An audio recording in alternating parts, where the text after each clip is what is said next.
Plaža Porto Kaciki je jedna od najlepših na Lefkadi. Nalazi se na zapadnoj strani ostrva i od Nidrije je udaljena oko 35 km, a od glavnog grada Lefkasa oko 44 km. Do nje se stiže brdovitim putem punim krivina, pa je potrebna oprezna vožnja.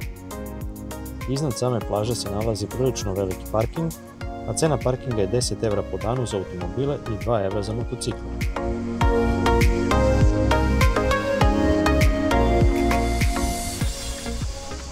Do plaže se stiže stepenicama, kojih ima oko 100.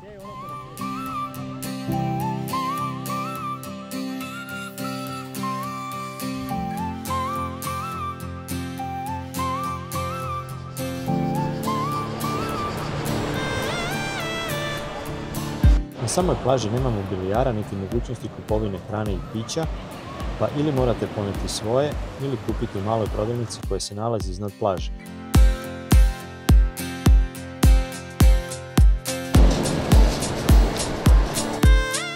Plaža je prikrivena sitnim oblucima i šminkom koji su vrlo svetli, gotovo beli. Upravo ta bela boja pojačava kontrast sa dubokim plavetnelom mora, pa boje izgledaju nestvarno intenzivno.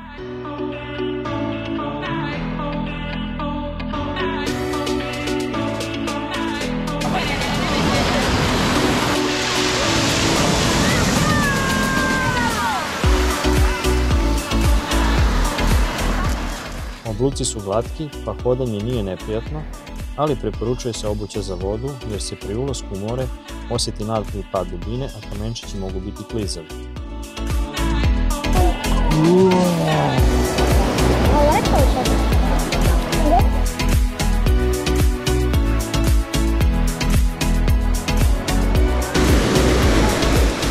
Odmah nakon metar ili dva od ulaska u more počinje dubina, pa nije plaža preporučljiva za malu decu.